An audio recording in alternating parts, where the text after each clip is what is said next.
maybe back door, maybe fall off. Sipping codeine cause I gotta kill a cough. Let me sit sideways in the big Benz. Oh, you boys, they my brothers, they my friends. Now it's time to go to work. There's not one guy in the history of this program that's bigger than the program. Here's the blitz. Touchdown, Lehman. Touchdown, Oklahoma. Williams got him on the blitz. Lehman on the pick. OU is going to win it again. Peterson's got it. He's got first down and more. High stepping touchdown. Adrian Peterson. To the end zone. Baker Mayfield. Kyler Murray, touchdown. Jalen Hurts, touchdown.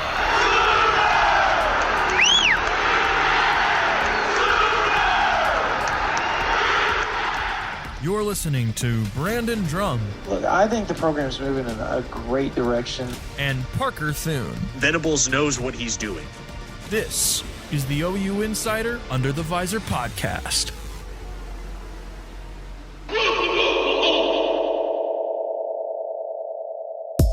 Welcome to another OU Insider Under the Visor Sooners podcast. My name is Brandon Drumm. I'm here with Parker Thune, and you all have talked about on the OU Insider VIP board. There is going to be a celebrity guest this week on the podcast, but due to unforeseen circumstances, life happens. That guest, and we'll go ahead and we'll tell you now who it is. It is Delarian Turner-Yell.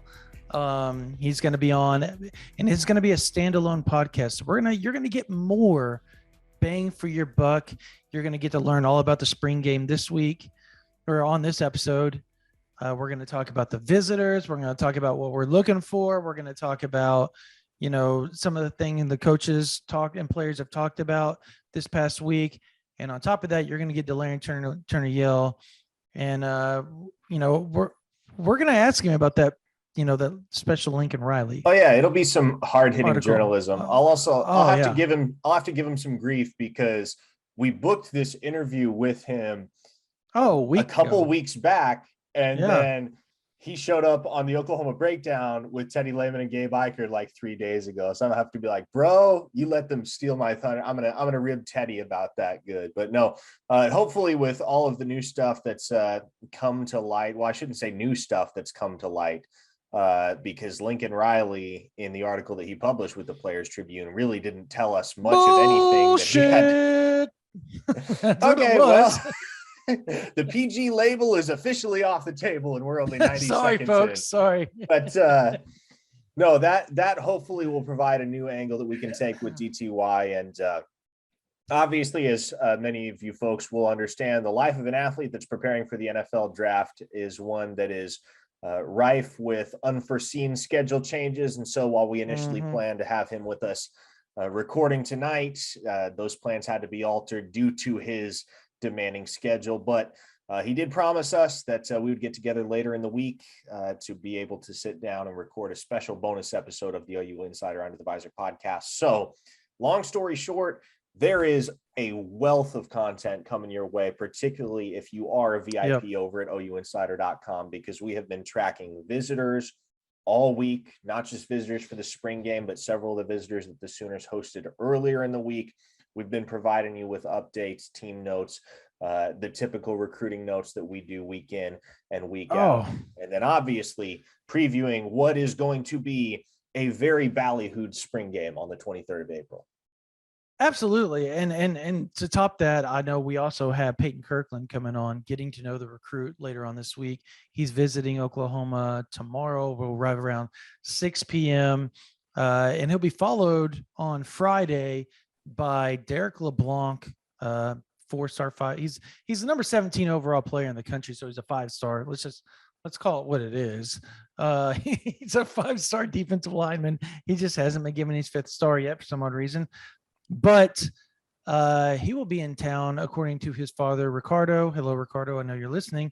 We have done that on everything that we've done lately. It's become like a thing where we wave to Ricardo and give a shout out on every podcast or YouTube live because he always tells us he's watching. So like every week, every time, oh, I'm about to start, you guys did a good job. He'll give like the rundown of it. Anyways, he's like the he's like the Statler and Waldorf of the OU Insider Under the Visor podcast. He is. Not in the sense that he's a heckler, but he's the one guy in the audience that you always know he's there. You know he's there. And he's a good one to have around too. Yes, he does. So, the fact that LeBlanc is coming back is just huge for Oklahoma on so many levels. You can't really dispute that at all because it was going to happen. Then it wasn't going to happen. Then all of a sudden, boom, this week they're like, hey, we're flying into Dallas, DFW, and we are going to get a car and we're driving up to Norman.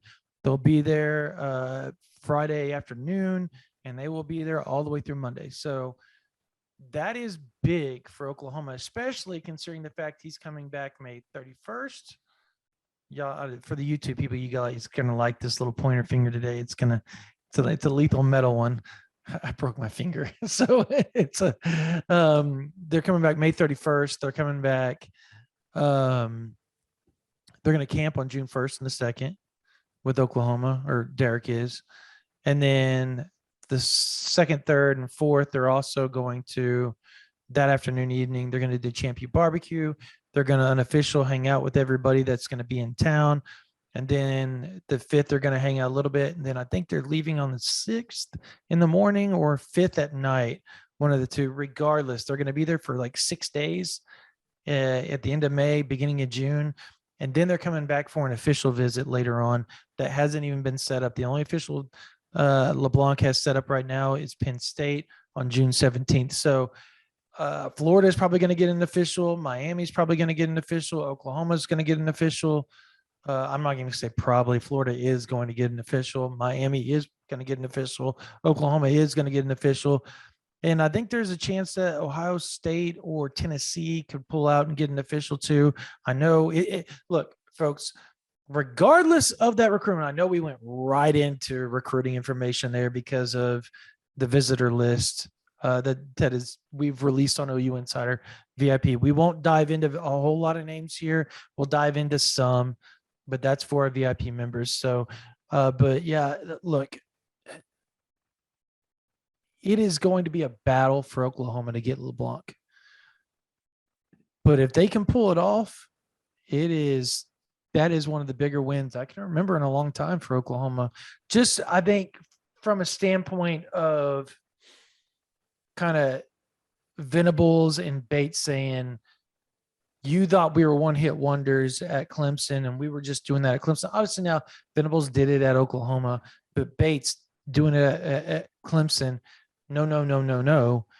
He's going to pull the big dogs at Oklahoma too. So I think that is kind of where we're at with this. It's kind of believe it when you see it type of deal. And you see some of the fans commenting on the OU Insider VIP, Parker, where they're like, oh, well, LeBlanc's going to go to Florida and Raynaud's going to go to Alabama. Well, Jordan Raynaud, I don't even know if I put him on the list, bro. I just remembered that. Jordan Raynaud. Did I put him on there? No, we can double check quick. I didn't. Hey, I didn't. But anyways, yeah, we need to add him. Can you add him while I'm talking here? Oh, of course. Yeah, I got you covered. Okay. Yeah. So, yeah, Jordan Raynaud's going to be there. It's a big deal when you've got those type of guys.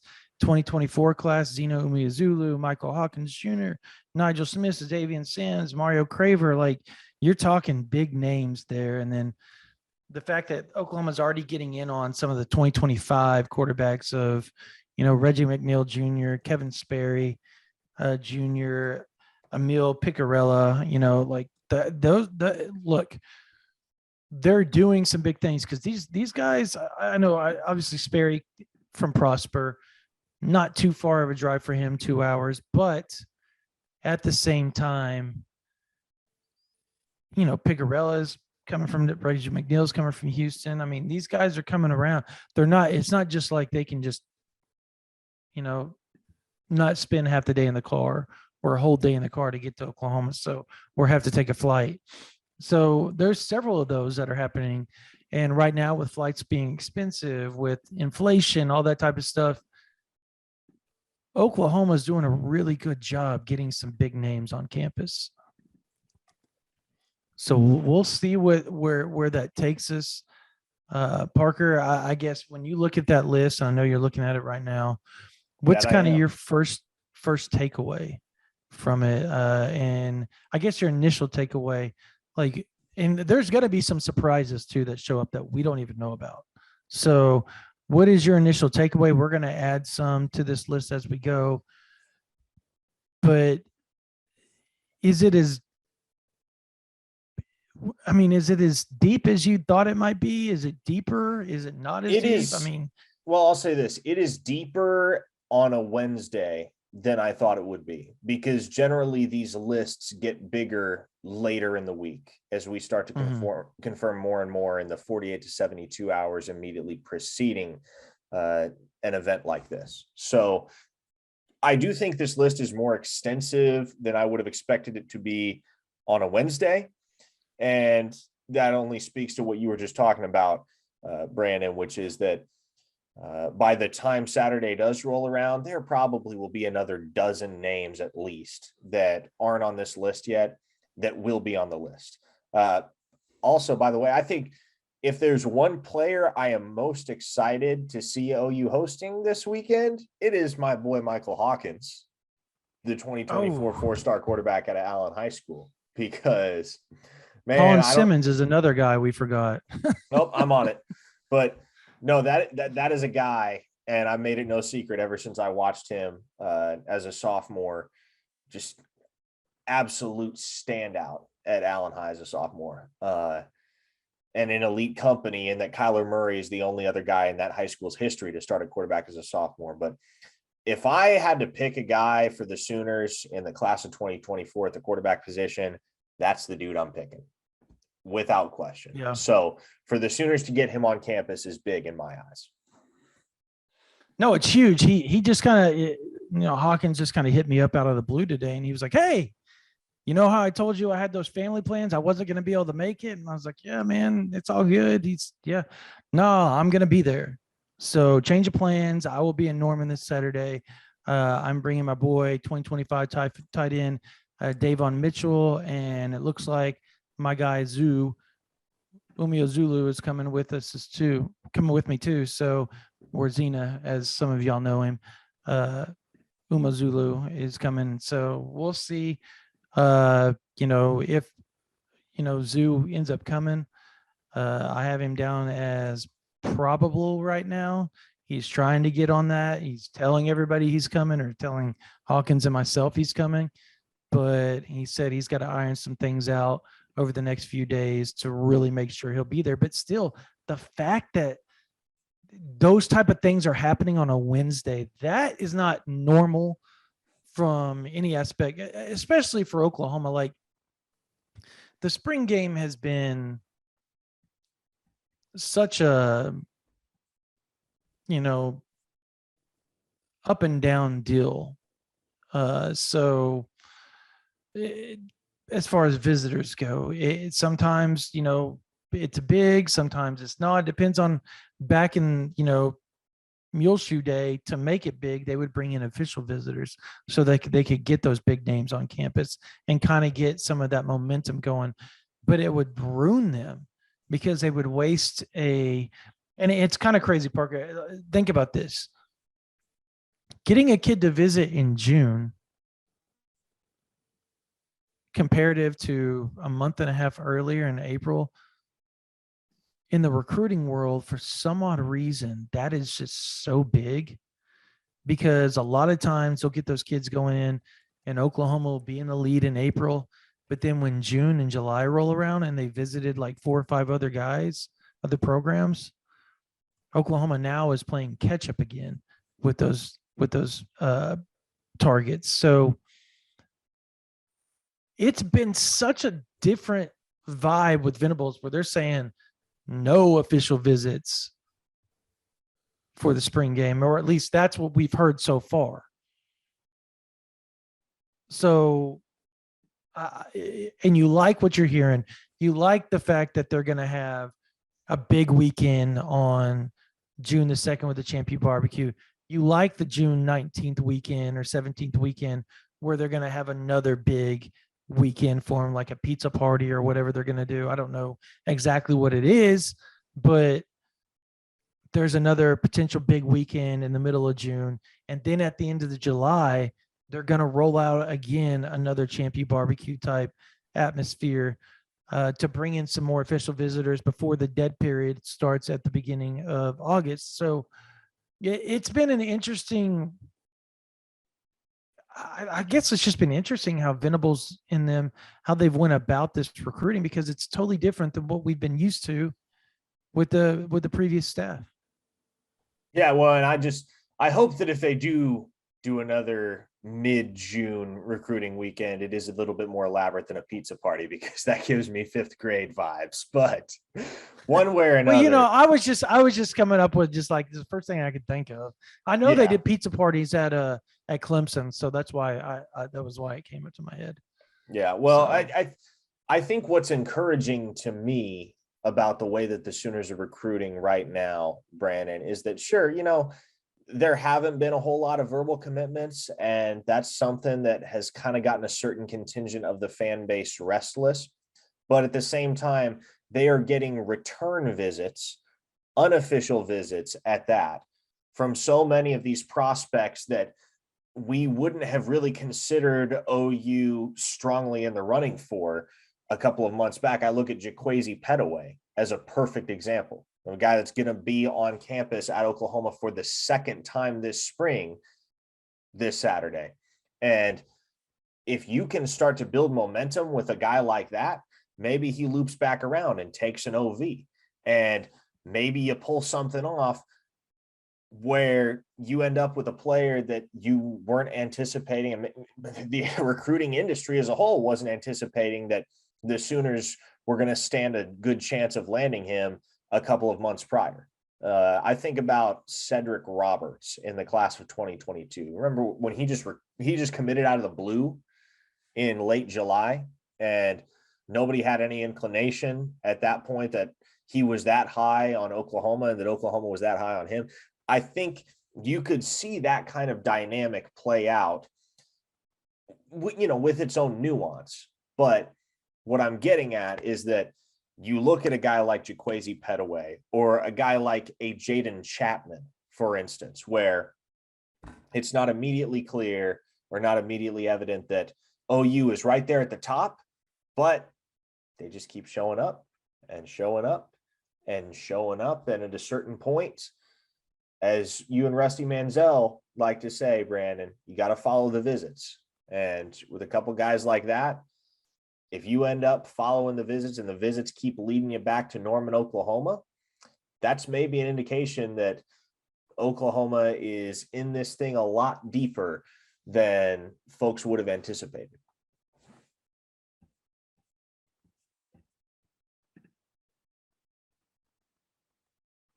Oh, you're muted, Brandon. Oh, sorry, folks. Yeah, I totally forgot that I had confirmed that Colin Simmons was going to be there. I totally forgot about that. I even had him down on our list earlier. It's just driving me nuts. I'm glad Al Minerva is that he's a very recruiting whiz, by the way. I'll give him a shout out. He's so good. He's really good at it. So the fact that he threw Colin's name out there and I totally forgot that we had him on our list. Anyways,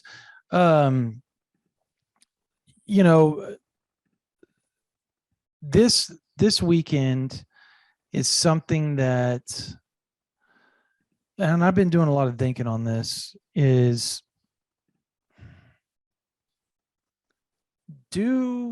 does Oklahoma get a commitment? I would say yes. Do they get? Okay. I would say yes, they do. I don't know who that is. Yeah. But it almost seems like too big of a weekend for it not to result in at least one commitment. And see, it won't be Jacoby Johnson, and everybody's going to think that that's going to be the guy. I can tell you that's not going to happen. I know Jacoby. I was with him today. My kids go to Mustang. I'm around him all the time. It's just, I don't know, man. Now Jacoby's going to end up at OU. Let's get that straight. He visited Alabama and he really liked Alabama. But he's going to take officials to Oklahoma. He's going to take one to Alabama. He's going to take one to Stanford.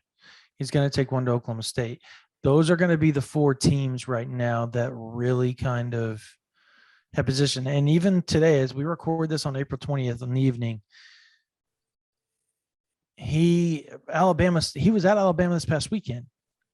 Coach Wiggins came and saw him at 10 o'clock this morning.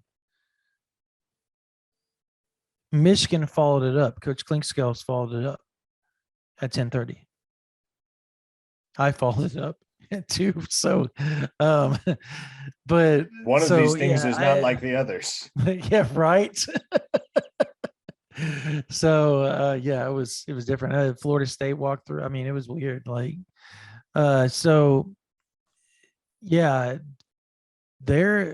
He's gonna get people out there to see him in Mustang. He's a big deal, and there is a lot of Division I talent coming up in the 24, 25, and 26 classes.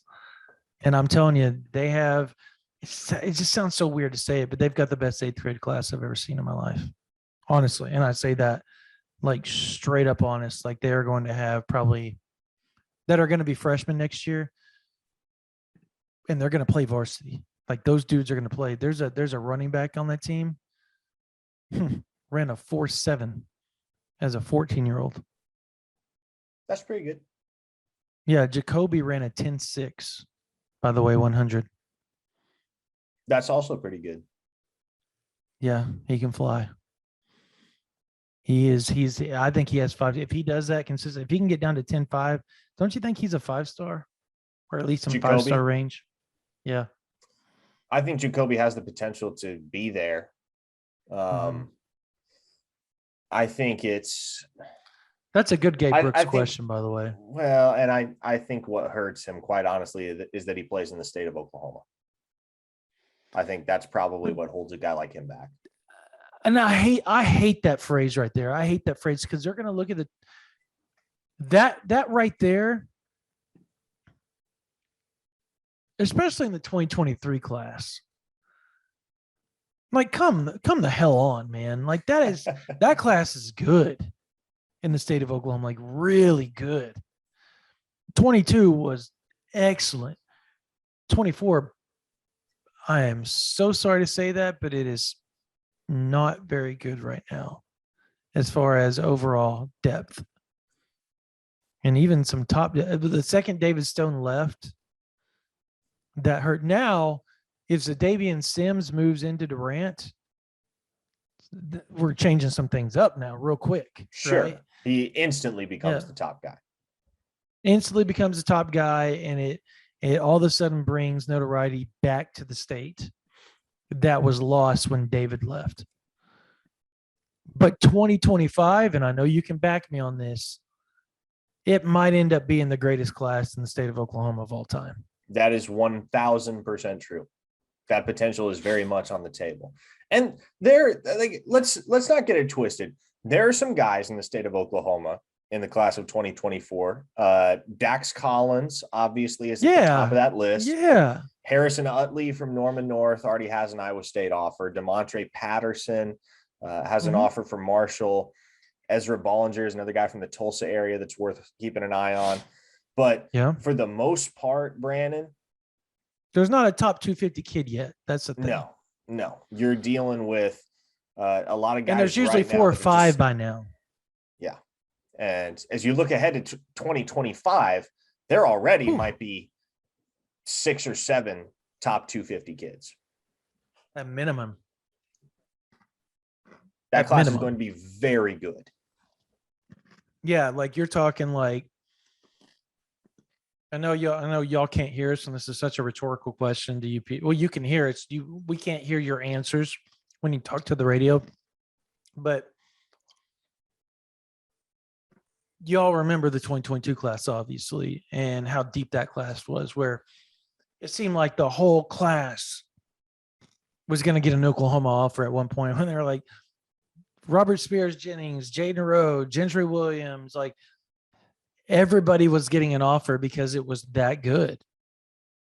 And there's probably 3 or 4 other guys that probably deserved an offer. And if Venables is head coach, they have an offer. But Riley, for some odd reason, wouldn't do it. He wouldn't build. He was so hard pressed not to build a class around the state of Oklahoma, where Stoops in his heyday, that's what he did. Folks, there was a trip that Parker and I took to New Orleans one time. And Parker can sit here and tell you, we sat there as we're driving down the road. He would look up the year and we would count how many Oklahoma signees and commits were in there. To look back at like 99 and 2000 and 2001 and 2002 and 2003, 4, 5, 6, like there were so many signees from the state of Oklahoma. It was so crazy. But then it seemed like after 2011, it just stopped when Venables left. It was almost like, and it's really weird to say, like Venables was the guy that would stand up on the table and say, you've got to go get the in-state kids. They're the ones that are passionate about the program. They may not be that 5-star guy that you want, but they turn in to be 5 stars after you develop them because they want it that badly for their state, for their university. And nobody's sitting here saying, I'm never going to sit there and say, you take a 3-star OK Preps kid over a 5-star Texas or Florida or Georgia. I'm not that stupid. Who does that? An idiot does that. That's who does that. So I'm not going to sit here and pound the chest like that. No, I know there are some people out there that say that type of crap, and you all know who I'm talking about. But that's not what Parker and I are getting at. What we're getting at is you have to balance the class. Getting 4, 5, 6 in-state kids, sometimes 7 or 8, sometimes 9, 10. It doesn't matter. If you got 15 guys from out of state and you get 10 from in-state, and 5 of those 10 in-state guys are top 247 guys, and the other 5 are program guys, that is how you balance and build a program. You have got to have program guys mixed in with all those elite guys. Even Bama does that. You'll look at down their roster and you're like 5-star, 5-star, 5-star, 4-star, all the way down. And then you've got those lowly Alabama weird names that nobody knows who the hell they are. But Saban does, and he's doing it because they're program guys. And guess what? Every year, one of those program guys ends up in the NFL. So it's a win-win. You get leaders and you get talent. Sometimes that develops and they mold them. And that's something I've been kind of adamant about lately, Parker. But what is your thinking on the way they've been doing it? I know people are getting frustrated with the no commits, and we've talked about ad nauseum about the, they can't take visits still, and that's what the holdup is. But there's more to it than that. It's the change of how many coaching changes there were this past offseason. Kids are skittish. And we're still kind of catching up to the COVID deal where not everybody got to take all their unofficials and all that type of stuff. They're finally getting to do it. So what is your thought on the way Oklahoma's offered? I mean, look, right now, Texas Tech owns the #1 recruiting class in the class of 2023. Right. A couple other programs in the top 10 right now are Colorado, Louisville, and Baylor. I think it's safe to assume that maybe one of those four programs, if that, will end up finishing in the top 10. So if you're worried about how your team is recruiting in April, you shouldn't be. And you're causing yourself unnecessary stress, because take a look back, for instance, at Alabama last year. They had 2 commits in June. It wasn't until July that the ball started to roll downhill for the Crimson Tide. There is an element of faith that needs to be placed in this coaching staff and the vision that they've instilled. And there just needs to be an overarching belief from the fan base that regardless of what the optics look like right now, everything is going to be fine in the long run.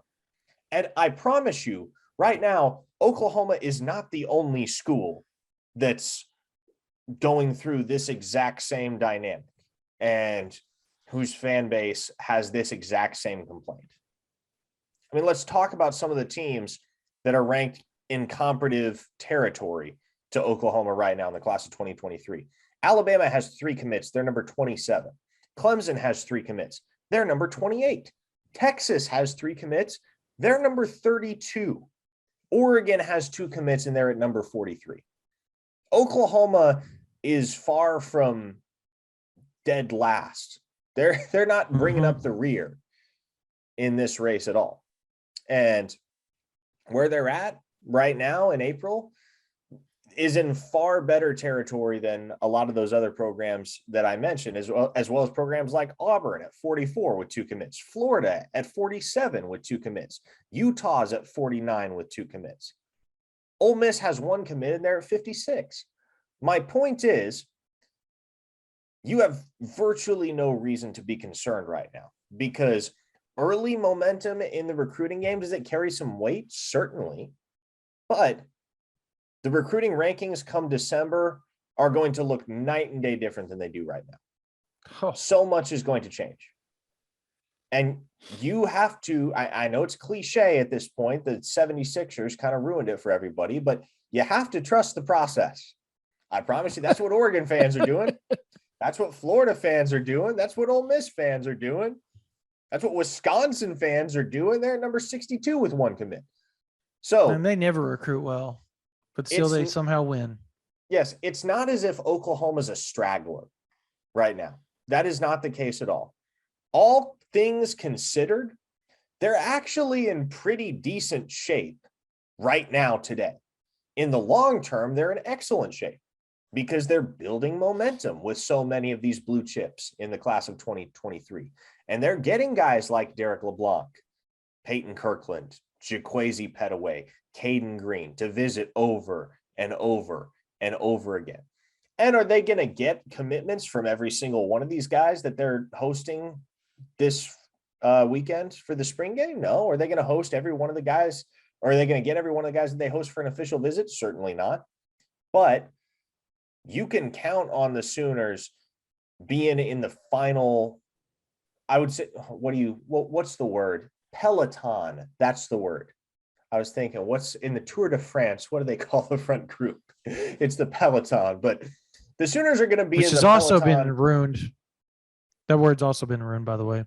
I suppose it has. Yes. But the Sooners are going to be in the Peloton for the vast majority of these guys. And so you're going to see them get the vast majority of the kids that they really want to get. The players that Oklahoma prioritizes, they're going to have a really good chance of landing. There is no reason for concern. There is no reason for worry right now with how things are trending for Oklahoma, even though they only, and I'm using air quotes here, only have 4 commits in April.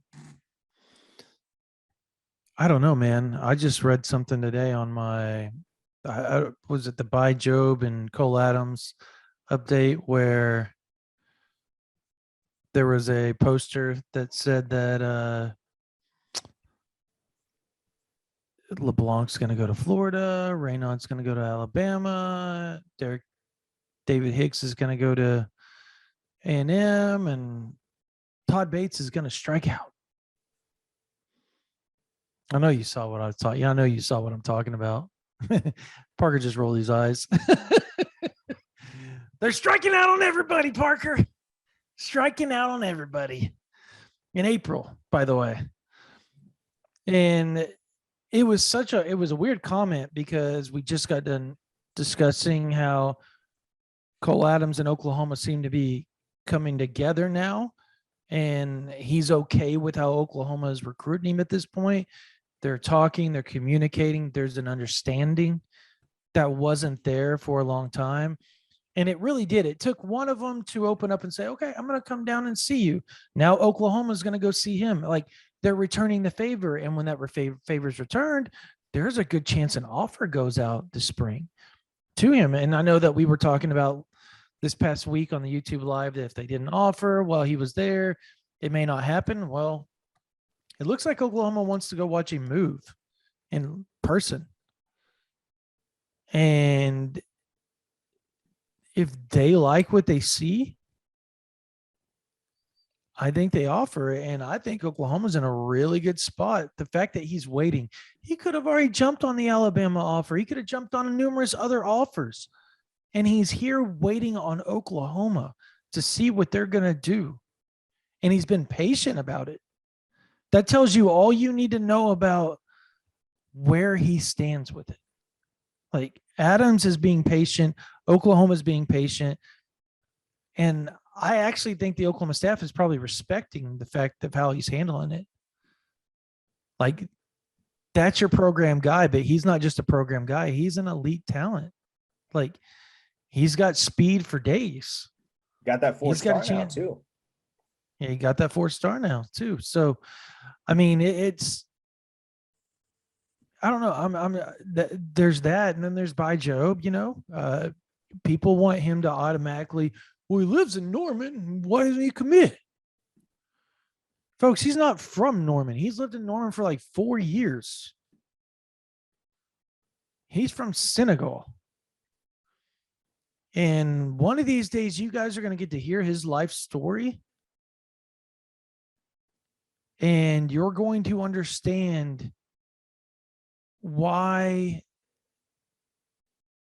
he has so much hesitation of staying. And I that's a better word. That's better. Let me rephrase that. Why he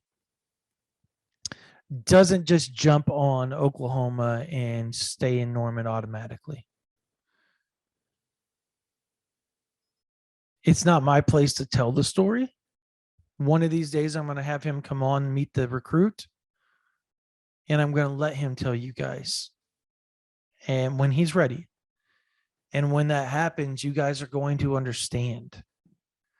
Like, it's not viewed as this amazing place where all this great stuff happened. There's been some not so good moments with it in the last 4 years that other people need to understand that comes with it. So now he's going to take an official to Oklahoma. That's happening. That's happening. But he's also going to take officials to Alabama, Georgia, probably Vanderbilt. And if Miami, if he gets his way, he'll take one to Miami. But there's people around him that don't want him visiting Miami.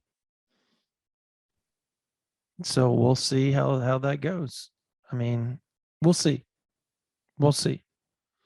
So, but I'm going to tell you right now, 4 teams right now, he may not publicly come out and say it outright at this point, and he will in the next month or so. But right now, that's just not where he's at. He's still trying to kind of weed some things out and get a better understanding. But I will tell you guys this. He's tired of the recruiting process. He's beat up. Like, he's over it. He will be in Norman for the spring game, but he's over it. 100% over it. He enjoyed it when it first started. Now he's just ready to start narrowing this stuff down and really start taking official visits. So we'll see through the month of June. I think that's really going to be his primary focus, June and July. And hopefully by September, this thing is done. But we'll know more then.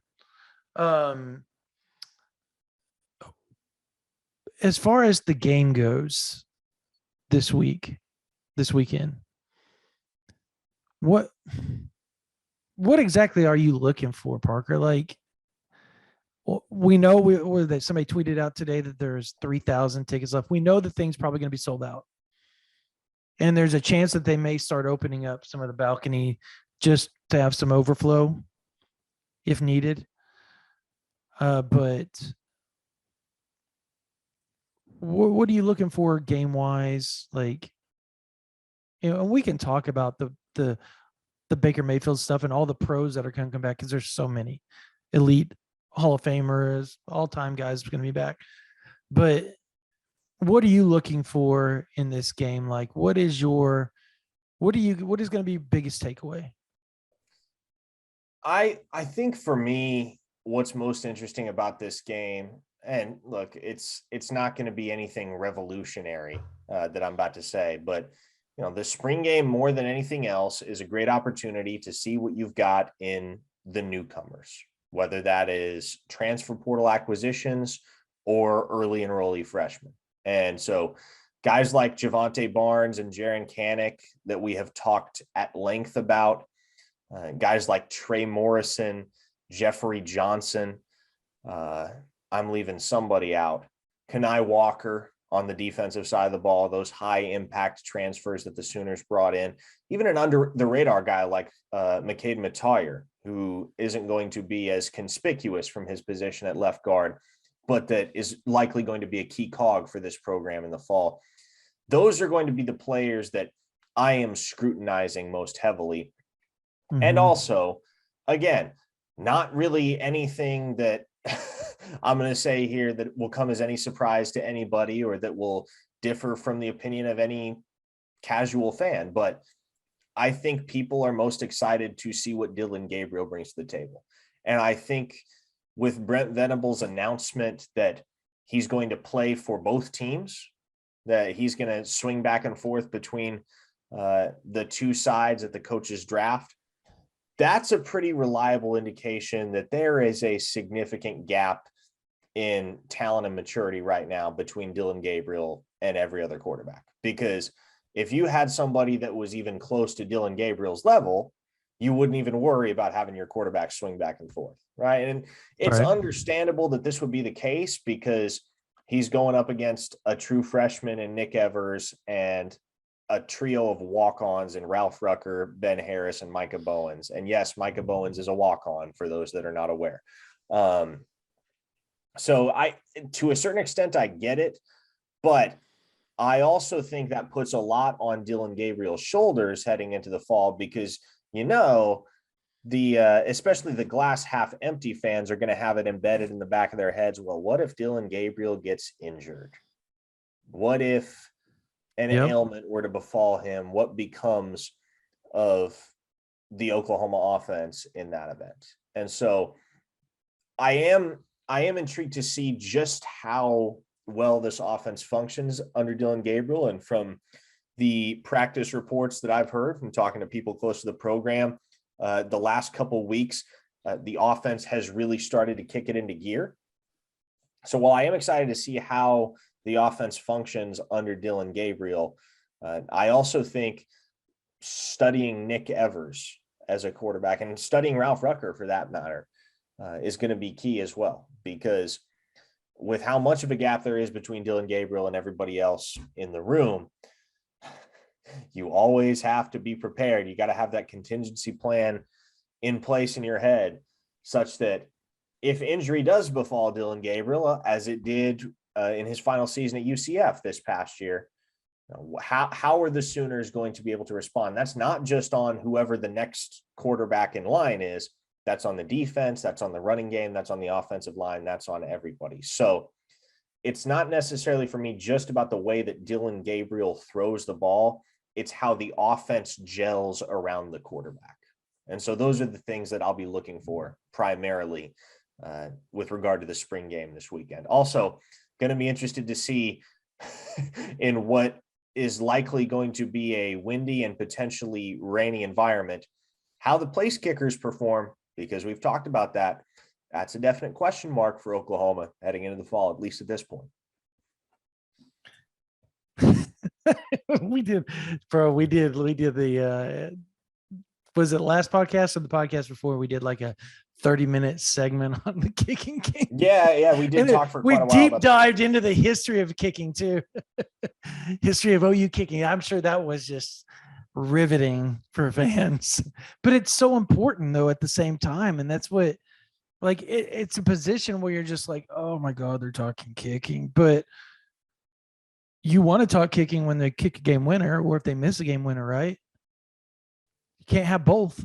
You can't not like the position and think it's an overstated or an overvalued position when it can lose you a ball game and win you one. That shows you its importance right there. So you have to talk about those type of things. But I agree with you on the Dillon Gabriel stuff. I think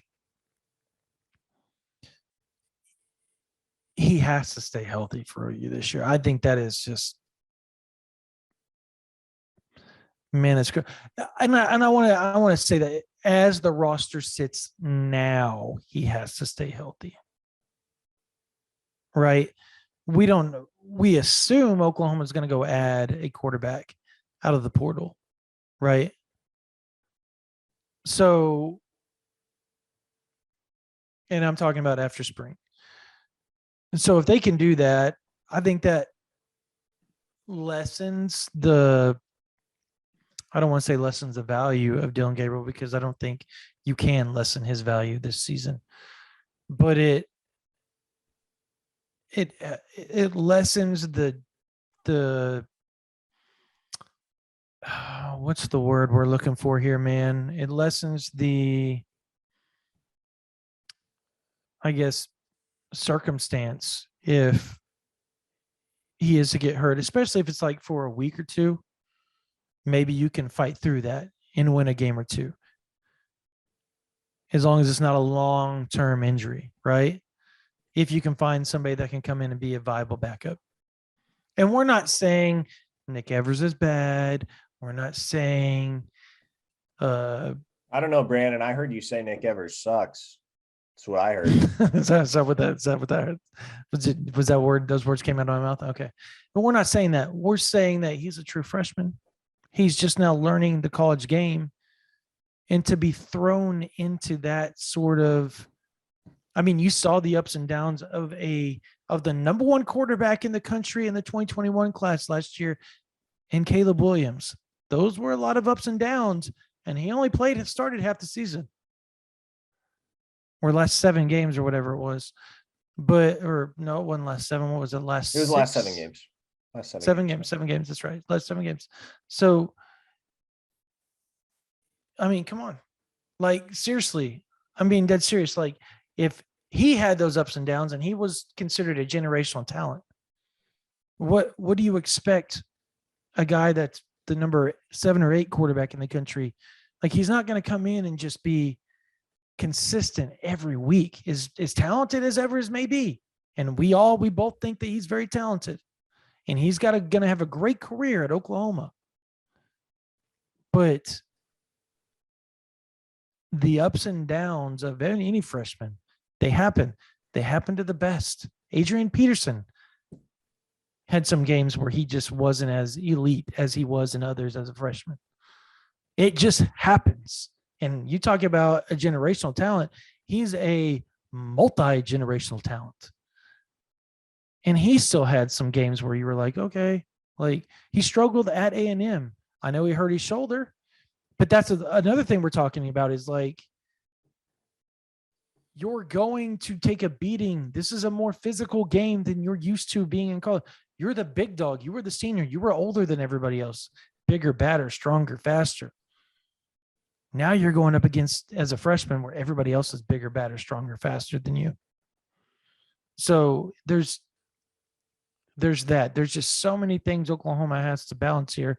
And that's why they went after 2 quarterbacks in the portal in the month of January and December and February. And now they're going to try again in the month of May. Like, that's facts. So we'll see who jumps in the portal, who doesn't. If nobody jumps in the portal, then, Oklahoma's SOL. You roll with those freshmen, baby. I mean, that's what you're going to have to do. So yeah, I agree with you on Dylan. I want to see what he looks like. I want to see how healthy he can stay during this offseason, during the season. I think that's critical for Oklahoma, because if he can stay healthy, and that's another thing I want to ask about too, after I dive into what I'm looking for. And we'll get to that in a second, but I want to see what this offensive line does, because obviously Andrew Rain's been out with the high ankle sprain all week, or for a couple weeks, been in and out, battling that. Robert Conjul's been battling a broken hand. That center position, oh, how critical that is. And they're going to have to iron that thing out. I think we both think that Rain is going to end up. Where does Conjul go? Like, can he bump over and rotate at one of the guard positions? We both kind of think he can, because he's smart and he's really good. I think you have to have him on the field at some point during every game, because he's going to help you win. How that offensive line mesh, and we've heard this offensive line is already superior to last year's, so we'll see where that goes. And the defensive line, we've heard, they've had some ups and downs. They've had days where they've struggled to get past the interior. That interior, the offensive line for Oklahoma is stout, with Murray, McGuire, Raymond Conjul. It's good. And Savion Bird's got a chance to be really good. He can play inside, outside if you need him. Aaron Parks can play inside, outside. Obviously, you have Anton Harrison and Wanye. I mean, Wanye, better than the standard. He won that as far as the student athlete thing goes today, which is really cool to see from somebody that was struggling with that last year mentally. The steps that he's taken. Talk about a guy that has a chance to really insert himself as one of the top linemen in not just the Big 12, but the country. He's got that type of talent. No doubt. He has that type of talent. So there's pieces for this Oklahoma team offensively, and I think that's what I'm looking forward to seeing, is how do those things mesh this spring through 15 practices in the spring game? How does the defensive line show? Because that's kind of, and how does the secondary show? I think we both agree the linebackers are going to be really good. I think we both agree with that. They're deep, they're talented. They have some youth there, but there's just something about anytime Venables is coaching linebackers where you just never really that worried about that position. So with that said, what does Oklahoma have to do during the spring game to catch the eye of the national media and create a buzz to where people start believing they can actually contend? Because there's always those teams. There was like, oh, did you see that spring game? Oh man, they're going to be really good. It's hard for me to believe. Shut up. Well, yeah, I mean, it's hard for me to believe that happens, Brandon, just because it is, right? But that's any what takes, because it happens. It happens. That's why I'm asking. On any spring game are so manufactured, it's ridiculous. Because it's an intra-squad scrimmage, Brandon. So if the offense performs well, you can say, well, I don't know about Oklahoma. That defense looks suspect. And if the defense comes out and dominates, you can say, oh, Dylan Gabriel did not have smooth sailing in his first spring game at Oklahoma. I would be wary of this OU team heading into the fall. And conversely, the stuff we heard about Kyler in 2018 after that windy spring game, spring game where he just wasn't very good. Oh gosh. Yeah. You can manipulate that type of narrative however you want.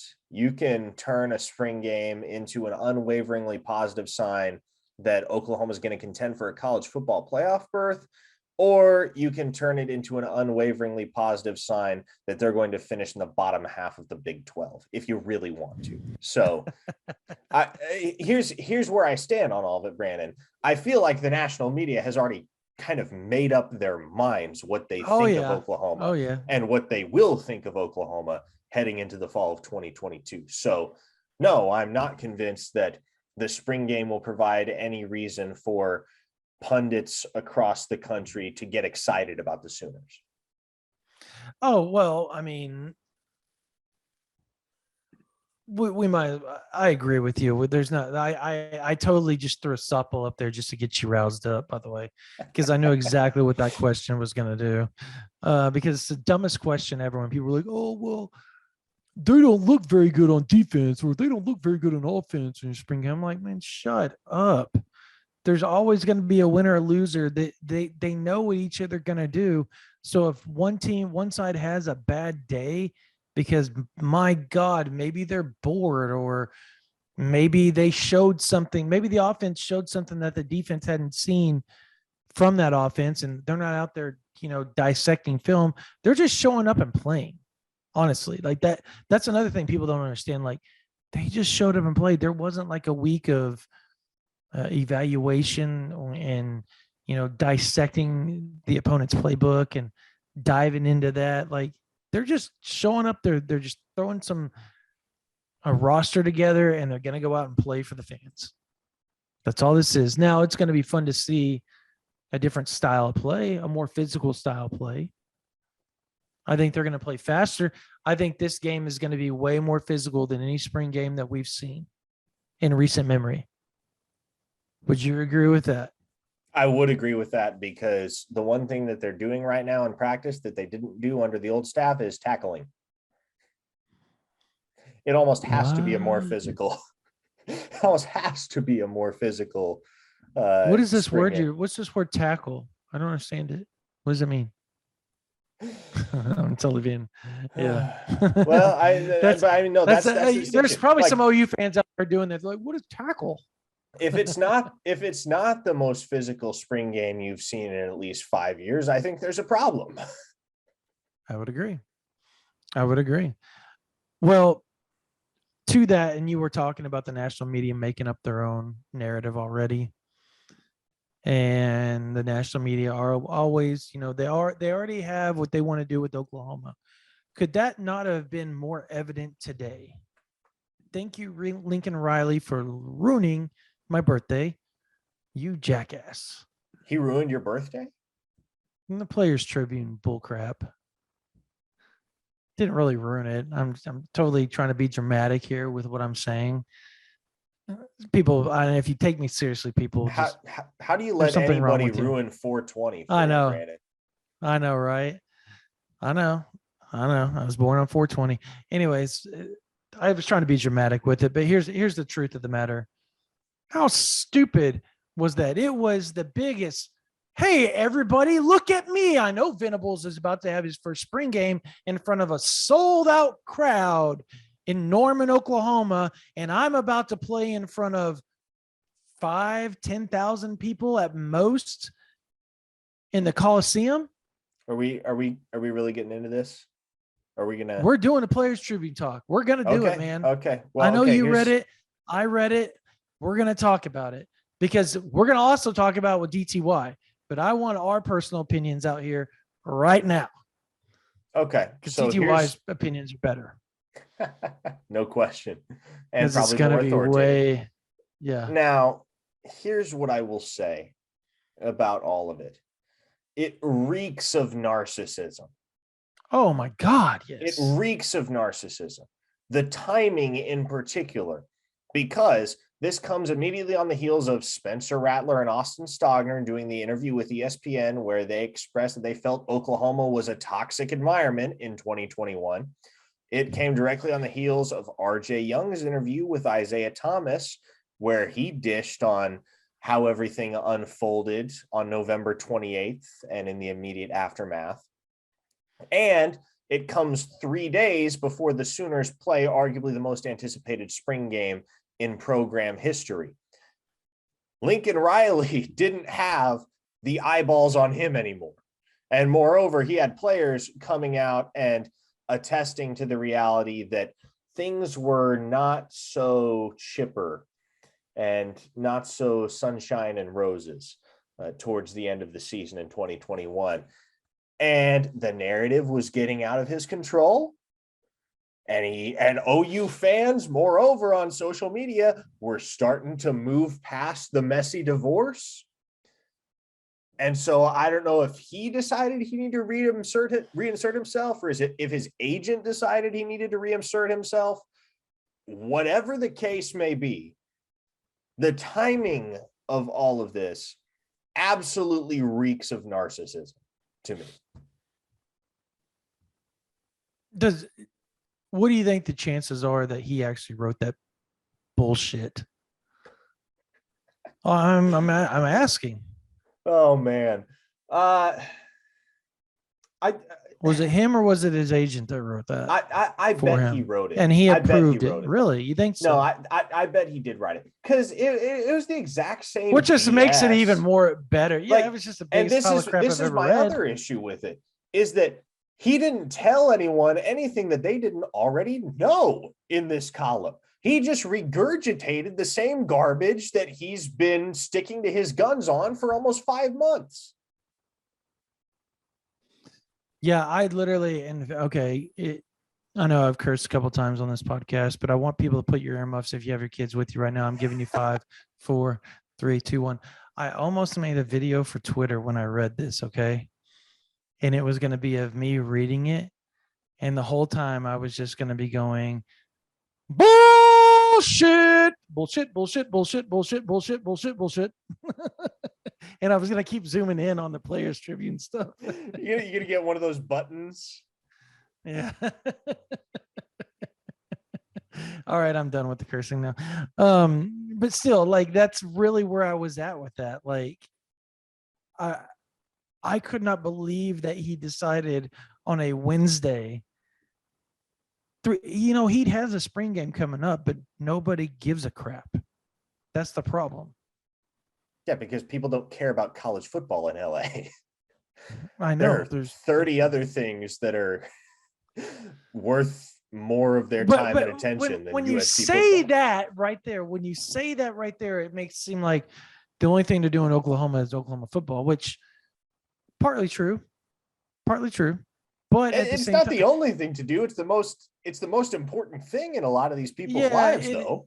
Yeah, they just love football. Yeah, and I think that's the difference is when you're in LA, there's people love going hiking. They love, I mean, I know people love going hiking here in Oklahoma and all that type of stuff, but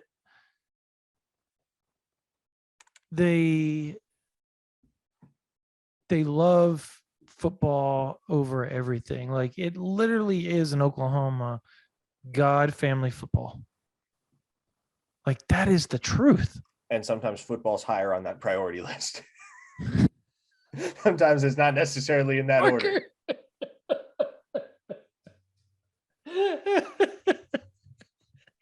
And by the way, I know I've cursed today, but there's probably not more faith-driven media people than Parker and I. So just to say that. No, but I mean, that's just the reality. That's how important OU football is to people in the state. It is. It's kind of sad sometimes, but we love you all for it, because we wouldn't have jobs if you weren't like that, honestly.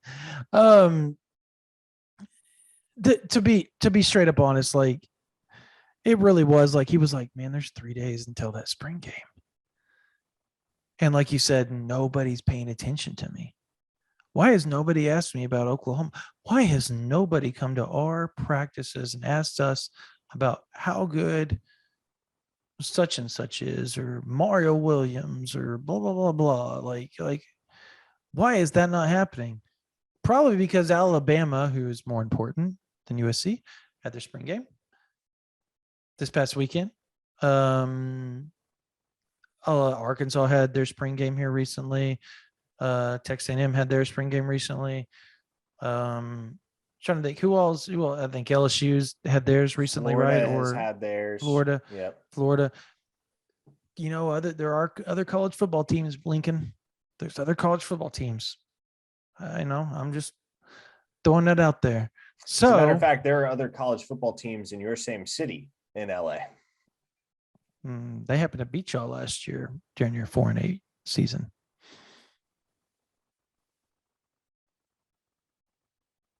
I'm sorry. We're not going to go there. Like I know the people in the comments on the YouTube are going to be lethal with this. Lethal. The USC fans are going to come in droves after us. But look, I know you guys don't want to hear it, but the guy is narcissistic. I'm friends with several of his staffers. Great people. But they had to leave because they needed a job. Because he decided to go talk to people about a job when he was supposed to be doing a presser in October before the biggest game of the season versus Baylor. And they lost that game. And if you talk to anybody in that program, I know we're diving back into this, but if you talk to anybody in the program, did they not talk about how weird that whole thing was from that point on? Like everything was weird leading up to the game and beyond. Just everybody he was just acting weird towards everybody. I mean, look, I don't want to get too deep into the weeds Yeah, on this, Brandon, but here's what I will add. Here's how much subterfuge was involved in all of this.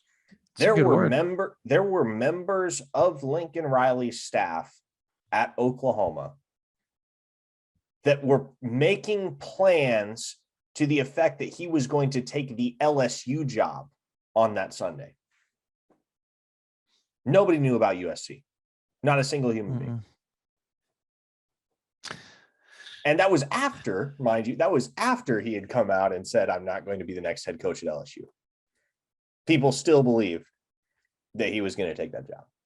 People very close to that situation. Then that shows you how much you can trust that guy. Just that right there, what you just said. It's like he's just full of crap. Kind of like the Players Tribune. Anyways, I'm done. Yeah, and I think we're not going to be the only OU media people that just went scorch earth on that. I promise you. I guarantee you everybody went scorch earth on that. Oh yeah, just wait till Teddy and Gabe release the next episode of their podcast. I can't wait to watch that. I honestly can't, because I know Teddy and Gabe are going to go all in on that. There's no love lost there. Nope. And that's a good podcast. So yeah. Who wins this weekend? Well, we don't know. Is it red or white? I don't care. We're going in blind, baby. Okay, Pick we're going in blind. Okay, well, my favorite OU jersey scheme is the whites, so I'm going to say white. My favorite color is blue, and since red is a solid color like blue, I'm going to go red. Tangential logic, but I'll accept it. Yeah, apparently the draft, the quote unquote draft, was held today. So the teams, it was. Yes, so the teams are set. We just don't know who's where. No, they find out tomorrow. The draft was held. The full team will find out tomorrow where they're going to be, and they'll go from there. So very cool. We'll know more tomorrow, because we get the offensive line. We get Beanbo tomorrow. That should be your question to Bill Beanbo. Just be like, hey, Bill, can you run us through the rosters for Saturday? Dude, I think he would die laughing if I asked him that. Well, oh my God, he would have a spit. He would just stare at me and spit in his cup, dude. That was a phenomenal spit noise. So I took a photo of him. I don't know if I've showed you these, and like I had no idea what he was doing, and I've like just started, and it is literally, it's I've got to show you these, because like those cartoons where they would like the pages you would go through, you like flick the pages, you could see the people move. It was like that because it was so fast, but the whole time he reaches in his pocket, one photo, the next pocket he's coming up in every photo he's coming up, He opens the can as the photos are opening. He pulls it out, and into his mouth goes the chaw. It was like one of those cartoons, man.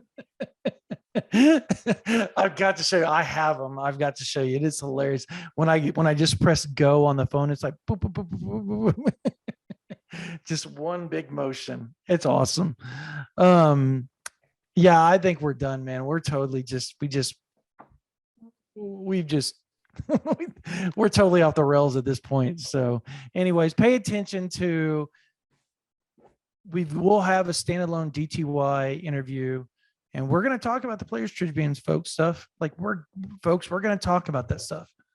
We are going to talk about that, and we're going to dive into it. We're going to ask some Big J type questions to him. Big J. And I can't wait, because I'm interested to see.